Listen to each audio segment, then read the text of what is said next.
Satu pemain sirkus di Taman Safari akhirnya muncul ke publik ini, abang sendiri melihatnya seperti apa sih bang? Jadi kan kalau ada keterangan-keterangan dari pelaku pemain sirkus di Taman Safari yang menyatakan mereka terintimidasi, kemudian mereka dibawa ancaman, kemudian mereka disekap, kemudian mereka disetrum. Itu adalah tindak pidana semua. Tapi ini tindak pidana ini kan mereka sudah ngadu. Kita belum tahu ngadunya kemana, tapi yang jelas sebaiknya mereka segera membuat laporan polisi. Kalau hanya pengaduan saja, kemudian cuman ribut-ribut di medsos juga nggak dapat kan. Mereka harus membuat pengaduan polisi terhadap apa yang mereka rasakan. Intimidasi, ancaman, kekerasan, kemudian penyekapan, penyetruman, mereka harus laporkan ini ke kepolisian karena ini tindak pidana. Nah, atau juga polisi bergerak atas dasar cerita-cerita mereka, polisi kemudian bekerja mencari tahu dan membuat laporan tipe A, laporan pendapatan pihak penyidik supaya ini diproses begitu. Karena nggak mungkin cerita-cerita seperti ini cuma cerita aja, pasti ada dasar-dasarnya, ada bukti-buktinya, ada fakta-faktanya. Jadi ini harus diproses secara hukum intinya.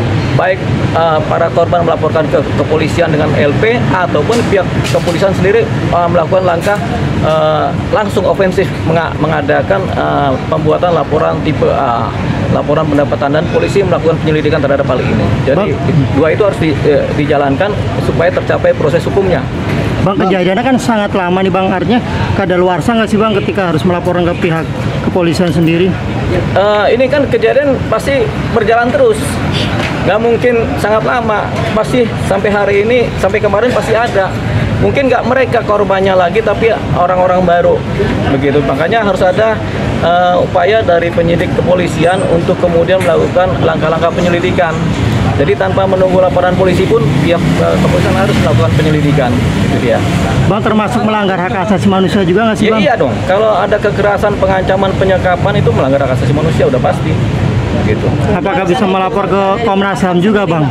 Komnas HAM udah pasti. Jadi kan mereka lapornya ke Komnas HAM kalau nggak salah. Yeah. Ya sudah benar itu mereka lakukan. Tinggal Komnas HAM kemudian melakukan penyelidikan.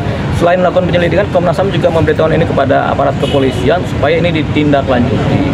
Pasti kejadiannya nggak bisa kadaluarsa karena kan mungkin 10 tahun yang lalu terjadi, 5 tahun yang lalu terjadi, bahkan kemarin baru terjadi kan begitu. Bang, secara undang-undang Komnas HAM bisa mengadili nggak sih bang, artinya mengeksekusi seperti pihak Komnas HAM polisian? hanya bisa memberikan rekomendasi apakah ini termasuk pelanggaran HAM apa tidak. Jadi itu langkah yang akan dikerjakan oleh Komnas HAM setelah mendapatkan data. Tapi Komnas HAM juga harus proaktif membuat laporan kepolisian terhadap hal seperti ini. Kalau ada temuan-temuan pelanggaran HAM, Komnas HAM juga harus membuat laporan kepolisian. Selain polisi melakukan penyelidikan. Gitu. Bang, kalau terbukti adanya kayak gitu, yang si pelakunya sendiri terancam hukuman? Ya tergantung pasalnya. Kalau pasal pengancaman, pasal kriminal, misalnya penganiayaan berat atau penyekapan itu ada pasal-pasal sendiri. Ada yang 5 tahun, ada yang 6 tahun, ada yang 2 tahun. Tapi kalau udah berulang begini kan tentunya kan berat juga begitu. Termasuk penganiayaan berat juga ini adanya. Berarti termasuk penganiayaan berat jika itu benar terjadi? Iya, jika itu benar terjadi. Abang sendiri siap kalau diminta pendampingan bang? Oh, kalau kita yang begitu-begitu kita bantu. Pasti kita bantu kalau minta bantuan ya. Begitu. Oke. Oke. Mantap. Terima kasih ya.